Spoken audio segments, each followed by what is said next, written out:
मेरे प्यारे छात्रों, आज मैं आप लोगों के बीच में कुछ शब्द रूप और कुछ धातु रूपों की चर्चा करने जा रहा हूँ। देखिए, प्रायशः बच्चों की एक धारणा होती है कि कैसे हम इसको रटें। मैं जहाँ तक अपना अनुभव आपको शेयर कर रहा हूँ, रूप को रटने से ज़्यादा समझने पर बल दीजिए। अगर आप रूप रटने से ज़्यादा समझने पर बल देते हैं तो इससे आपको ये लाभ होगा कि एक प्रकार का रूप बनाने से समस्त रूपों को आप उस टाइप के जितने रूप हैं, उस प्रकार के जितने रूप हैं, उन समस्त रूपों को बनाने में आप सफल सिद्ध होंगे। उदाहरणतया मैं आपको एक छोटा सा उदाहरण दे दूं। मान लीजिए, अगर आप एक शब्द रूप याद कर लेते हैं अकारांत पुल्लिंग देव का, तो संसार में जितने भी अकारांत पुल्लिंग शब्द होंगे, उन सभी शब्द रूपों का जो रूप होगा, सभी शब्दों का जो रूप होगा, वो देव के समान ही चलेगा। जैसे देखिए, रूप में कितने प्रकार होते हैं मैं आपको बता दूं। शब्द रूपों के कई भेद विभेद होते हैं। जैसे अकारांत पुल्लिंग, ईकारांत पुल्लिंग, उकारांत पुल्लिंग, ऋकारांत पुल्लिंग, नकारांत पुल्लिंग, ये सब पुल्लिंग में होते हैं। वैसे स्त्रीलिंग में भी होते हैं आकारांत स्त्रीलिंग, ईकारांत स्त्रीलिंग, ऊकारांत स्त्रीलिंग, ऋकारांत स्त्रीलिंग भी होता है। और इस तरह से नपुंसक लिंग में भी होता है सकारांत स्त्रीलिंग, इकारांत स्त्रीलिंग नपुंसक लिंग, उकारांत नपुंसक लिंग। तो इस तरह से नपुंसक, इन तीनों लिंगों में स्वरांत और पदांत शब्द और शब्दांत वर्णांत शब्दों का हम परिचय जानते हैं। रूप सिद्ध करना एक अन्य विषय है, एक अन्य बात है, परंतु जो वैश्विक तौर से छात्र हैं उनको इस तरह पाठ्यक्रम नहीं बताया जाता है कि वो रूपों को सिद्ध करें, अपितु उनको ये बताया जाता है कि रूप स्मरण कैसे करें। अनुवाद जब बनाते हैं तो अनुवाद बनाने का सबसे मूल विधि क्या है, मूल पद्धति अनुवाद बनाने का आपको, अगर आपके पास रूप की शक्ति नहीं है, शब्द शक्ति कमजोर है, तो आप रूप नहीं बना पाइएगा। प्यारे बच्चों, आपको रूप बनाने के लिए नियम तो बाद में, नियम तो जरूरी है ही, बिना नियम के अनुवाद बना नहीं सकते हैं, क्योंकि नियम जरूरी है। बिना नियम का अनुवाद बनाना मुश्किल है। लेकिन जिस तरह से हमारे नियम जरूरी हैं, उससे कहीं अधिक नियम के साथ साथ शब्दों की आवश्यकता है। मान लीजिए आपको नियम पता है कि मोहन को मिठाई अच्छी लगती है, लेकिन आपको मालूम ही नहीं है कि अच्छी लगती है यानी पसंद के तौर पर कौन सी विभक्ति होगी, तो आप वहां अनुवाद नहीं बनाइएगा। लेकिन अगर मालूम भी है आपको कि कौन विभक्ति होगी और विभक्ति ही नहीं मालूम है, शब्द रूप ही नहीं पता है, धातु रूप ही नहीं पता है, तो कल्पना कीजिए कि आप कैसे बना पाइएगा। इसलिए दोनों की आवश्यकता बहुत जरूरी है। ये मत सोचिए कि रूप की आवश्यकता कम है और नियम की आवश्यकता ज़्यादा है। नहीं, दोनों की आवश्यकता बराबर है। हमारे बच्चे कारक पढ़ते हैं, छात्रों में कारक पढ़ने की रुचि है, लेकिन रूप रटते समय छात्र सोचते हैं कि अरे मैं तो परीक्षा के समय रट करके इसको काम चला लूँगा। देखिए, संस्कृत एक प्राचीन भाषा है और कोई भी भाषा सीखने के लिए उसका व्याकरण सीखना बहुत जरूरी है। मुझे बड़ी आश्चर्य होता है जब लोग बोलते हैं कि अंग्रेजी बहुत सामान्य भाषा है, हिंदी बहुत सामान्य भाषा है, उर्दू बहुत सामान्य भाषा है। नहीं, देखिए, संस्कृत में एक लाइन है, सरलात प्रयोगः सरलम। कठिनात् प्रयोगः कठिनम।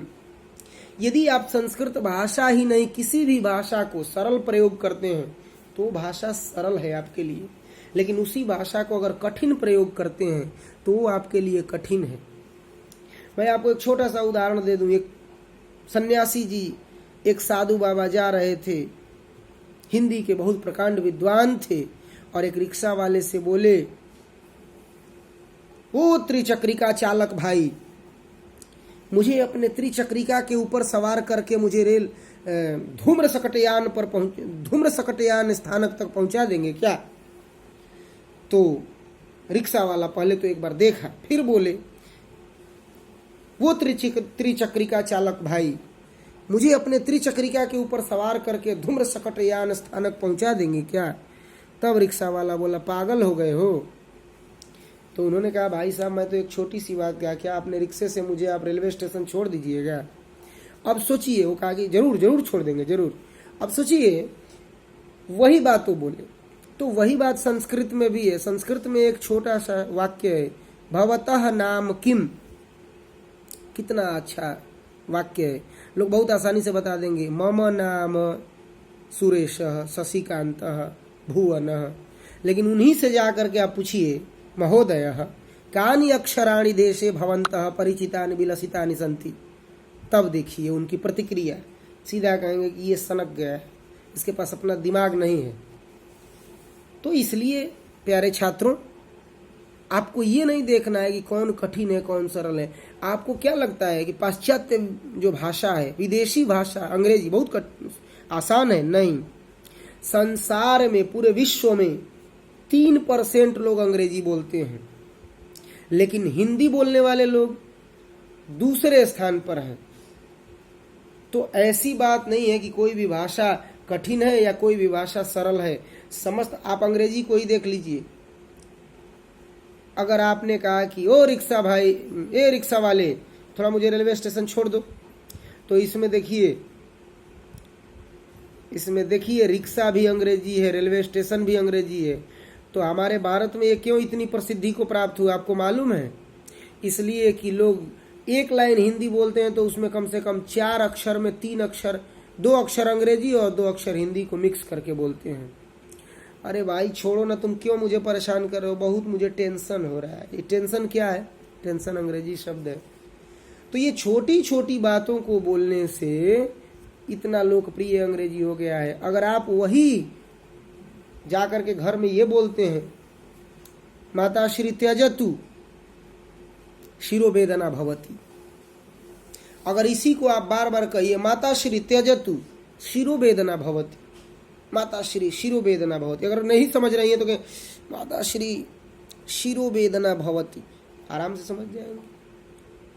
चलिए मैं आता हूँ रूप के विषय पर। मैं कुछ रूप आपको सुना रहा हूँ और बता रहा हूँ कि कैसे उसका बनेगा। देखिए, मैं आपको विभक्ति और वचन से एक बार अवगत करा देता हूँ और उसके साथ आप समझते रहिए। प्रथमा विभक्ति,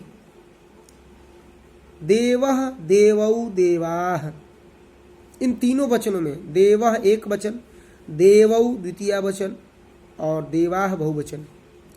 इस तरह से आप समझिएगा सीक्वेंस से।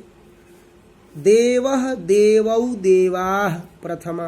अब द्वितीय में आते हैं, देवं देवौ देवान् तृतीया, देवेन देवाभ्याम देवैः चतुर्थी, देवाय देवाभ्याम देवेभ्यः पंचमी, देवात् देवाभ्याम देवेभ्यः षष्ठी, देवस्य देवयोः देवानां सप्तमी, देवे देवयोः देवेषु संबोधन, हे देव हे देवौ हे देवाः। अब इसी तरह जितने भी अकारांत पुल्लिंग शब्द होंगे, जैसे रामः रामौ रामाः, बालकः बालकौ बालकाः, पुरुषः पुरुषौ पुरुषाः, मनुष्यः मनुष्यौ मनुष्याः, वृक्षः वृक्षौ वृक्षाः।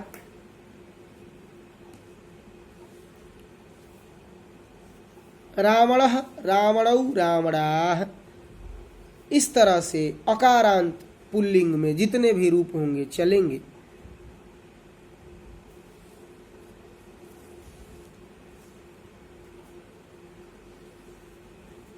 अब हम आपको ले चलते हैं इकारांत पुल्लिंग के तरफ। इकारांत पुल्लिंग में मैं आपको ले चलता हूं। इकारांत पुल्लिंग में यह हुआ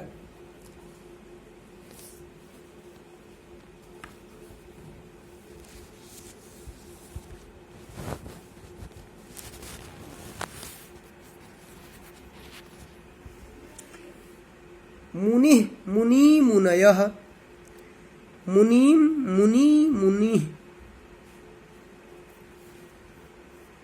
क्षम्यताम द्वितीय बहुवचन मुनीन।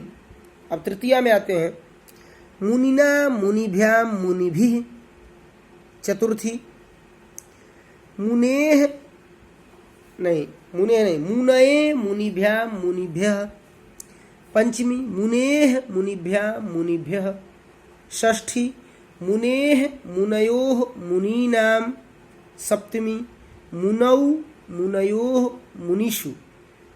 संबोधन हे मुने हे मुनौ हे मुनयः। इस तरह से इकारांत पुल्लिंग जितने होंगे, ह्रस्व इकारांत, चूंकि पुल्लिंग में ज्यादातर ह्रस्व इकारांत ही देखने को मिलते हैं, जैसे हरिः हरि हरयः, मतिः मति मतयः, कविः कवि कवयः, ऋषिः ऋषि ऋषयः, यतिः यति यतयः, गिरिः गिरि गिरयः। ये आपका इकारांत पुल्लिंग हुआ। ऐसे ही जितने भी आपको बनाने की आवश्यकता है इस तरह से, जैसे हरिः हरि हरयः, हरिम हरि हरीन, हरिणा हरिभ्याम हरिभिः, हरये हरिभ्याम हरिभ्यः, हरेः हरिभ्याम हरिभ्यः, हरेः हरयोः हरिणाम, हरौ हरयोः हरीषु, हे हरे हे हरि हे हरया। इस तरह से हरि का रूप चलेगा। इस तरह से पति का चलेगा, पति ही पति पतयः। इसी तरह से आपको मैं एक नया शब्द रूप बता रहा हूं, हालांकि ये इकारांत पुल्लिंग ही है, सखी जिसको कहते हैं, लेकिन ये थोड़ा सा परिवर्तित हो जाता है। इसको हम चलाते हैं सखा सखायौ सखायः, क्योंकि सखी शब्द होता है लेकिन मूल शब्द इसमें सखा होता है। मूल शब्द सखी होता है लेकिन सखी का मतलब सखा। सखी शब्द तो दोनों के लिए है, पुल्लिंग स्त्रीलिंग दोनों में, लेकिन जब भी पुल्लिंग का प्रयोग जब हम करते हैं तो ये सखी सखा कहलाता है और स्त्रीलिंग में वो सखी हो जाता है। तो कहें सखा सखायौ सखायः, सखायम सखायौ सखीन, सख्या सखिभ्याम सखिभिः, सख्ये सखिभ्याम सखिभ्यः, सख्युः सखिभ्याम सखिभ्यः, सख्युः सख्योः सखीनाम, सख्यौ सख्योः सखीषु, हे सखे हे सखी सखायौ हे सखायः।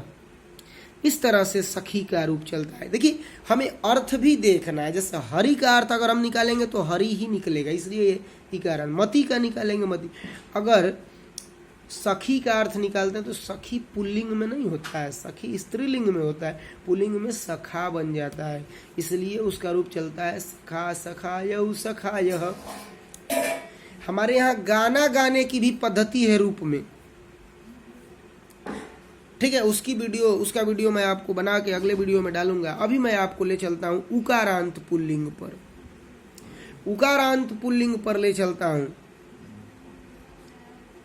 तो उकारांत पुल्लिंग में कहा कि साधु साधु साधवः, साधुम साधु साधून, साधुना साधुभ्याम साधुभिः, साधवे साधुभ्याम साधुभ्यः, साधोः साधुभ्यां साधुभ्यः, साधोः साधवोः साधूनां, साधौ साधवोः साधुषु, हे साधो हे साधो हे साधु हे साधवः। इस तरह से आपका गुरु हो जाएगा, मनु हो जाएगा, बंधु हो जाएगा, पशु हो जाएगा, विभु हो जाएगा, इत्यादि जो रूप होंगे ये आपके उकारांत पुल्लिंग पर चलेंगे। आपके स्वयंभू का भी ऐसे ही चलता है। इकारांत, उकारांत। अब पुल्लिंग में हम चलते हैं ऋकारांत पर। एक शब्द है दात्री, ऋकारांत पुल्लिंग भी होता है, ऐसा नहीं है। तो दात्री शब्द है, दात्री शब्द कहते हैं कि दाता दातारौ दातारः, दातारम दातारौ दात्रीन्, दात्रा दातृभ्याम दातृभिः, दात्रे दातृभ्याम दातृभ्यः, दातुः दातृभ्याम दातृभ्यः, दातुः दात्रोः दातॄणां, दातरी दात्रोः दातृषु, हे दातः हे दातारौ हे दातारः। इस तरह से दातृ शब्द का रूप चलता है। ऐसा नहीं कि केवल दातृ, पितृ भी ऐसे ही चलता है। पिता पितरौ पितरः। बहुत बच्चे उच्चारण में गलत करते हैं, पितरौ कर देते हैं। नहीं, आपको उच्चारण शुद्ध करना है। किस तरह से करना है? शुद्ध शुद्ध उच्चारण। देखिए, पिता पितरौ पितरः, पितरम पितरौ पितॄन्, पित्रा पितृभ्यां पितृभिः, पित्रे पितृभ्यां पितृभ्यः, पितुः पितृभ्यां पितृभ्यः, पितुः पित्रोः पितॄणां, पितरी पित्रोः पितृषु, हे पितः हे पितरौ हे पितरः। ये हमें इस तरह से करना है, ध्यान रखिएगा। ऋकारांत पुल्लिंग है। अब हम चलते हैं आपको नकारांत पुल्लिंग की ओर लेकर। आज पुल्लिंग चलेगा। नकारांत पुल्लिंग में एक शब्द है राजन। तो कहा कि राजा राजानौ राजानः, राजानं राजानौ राज्ञः, राज्ञा राजभ्यां राजभिः, राज्ञे राजभ्यां राजभ्यः, राज्ञः राज्ञोः, क्षम्यतां, राज्ञः राजभ्यां राजभ्यः, राज्ञः राज्ञोः राज्ञाम्। अब सप्तमी में दो बनता है एक वचन में, राज्ञी और राजनी। द्विवचन में राज्ञोः और बहुवचन में राजसु। संबोधन में हे राजन हे राजानौ हे राजानः। इस तरह से नकारांत पुल्लिंग चलता है। देखिए, पुल्लिंग में और भी बहुत सारे शब्द हैं। देखिए, गोह शब्द है। गौ के बहुत सारे अर्थ होते हैं। अगर गौ का अर्थ मैं आपको बताऊं तो गौ का अर्थ बैल भी होता है। हालांकि संस्कृत शास्त्र में बैल के लिए महिष शब्द बनाया है, साढ़ बैल, लेकिन गौ का बैल भी अर्थ होता है। हमारी जो इंद्रियां हैं उनको भी हम गौ कहते हैं, ठीक है। हमारी जो इंद्रियां हैं उनको भी हम गौ कहते हैं। और यही नहीं, जो सूर्य की किरणें होती हैं उनको भी गौ कहते हैं। और गाय को भी गौ ही कहा जाता है, ठीक है। लेकिन यहाँ ऐसा नहीं कि एक ही अर्थ में, आप इस सब जगह गौ का प्रयोग कर सकते हैं, कोई दिक्कत नहीं। गौ का प्रयोग कहीं भी करिए, कोई दिक्कत नहीं। तो कहा कि गौः गावौ गावः, गाम गावौ गाः, गवा गोभ्याम गोभिः, गवे गोभ्याम गोभ्यः, गोः गोभ्याम गोभ्यः, गोः गवोः गवाम, गवी गवोः गोषु। गौः संबोधन में कहा हे गौ, हे गावौ, हे गावः। ये आपका पुल्लिंग। देखिए पुल्लिंग में एक अपवाद भी है। नियमतः तो स्त्रीलिंग में आकारांत होता है, लेकिन आकारांत पुल्लिंग भी होता है जिसे हम अपवाद कहते हैं। ये रूप मैं आपको सुना देता हूं। देखिए इन सभी रूपों को सुनाने के पीछे मेरा एक ही मकसद है कि आप एक एक रूप पढ़ के समस्त रूपों को याद कर लीजिए। अभी अगले वीडियो में मैं, मेरे चैनल को सब्सक्राइब करते रहिएगा, क्योंकि अगले वीडियो में मैं अनुवाद बनाने की विधि डालने वाला हूं। कैसे अनुवाद, इसलिए मैं पहले रूप का नियम आपको बता रहा हूं, क्योंकि मैं आपको प्रारंभ में ही कह चुका हूं कि अनुवाद बनाने के लिए रूप is very most in your life. इस मनुष्य जो भी संस्कृत पढ़ेगा उनको अनुवाद बनाने के लिए या संस्कृत के वाक्यों को समझने के लिए रूप इज द बेस्ट। ये रूप बहुत महत्वपूर्ण है। तो आकारांत पुल्लिंग जो है वो मैं आपको सुना देता हूं। विश्वपा कहते हैं विष्णु को। विश्वस्य पालनम पोषणम करोति यह सह विश्वपा। जो विश्व का भरण पोषण करता है, पालन पोषण करता है, उसको विश्वपा कहते हैं। विश्वम पालयति सह, बहुब्रीहि समास। विश्वम पालयति सह। अब देखिए कहा विश्वपा, विश्वपौ, विश्वपाः, विश्वपाम, विश्वपौ, विश्वपः। ध्यान दीजिएगा। विश्वपा, विश्वपाभ्याम, विश्वपाभिः, विश्वपे, विश्वपाभ्याम, विश्वपाभ्यः, विश्वपः, विश्वपाभ्याम, विश्वपाभ्यः, विश्वपः, विश्वपोः, विश्वपाम, विश्वपी, विश्वपोः, विश्वपासु। हे विश्वपा, हे विश्वपौ, हे विश्वपाः। ऐसा नहीं कि केवल विश्वपा ही आकारांत पुल्लिंग है। गोपा, सोमपा, सोमपा, सोमम पाति यह।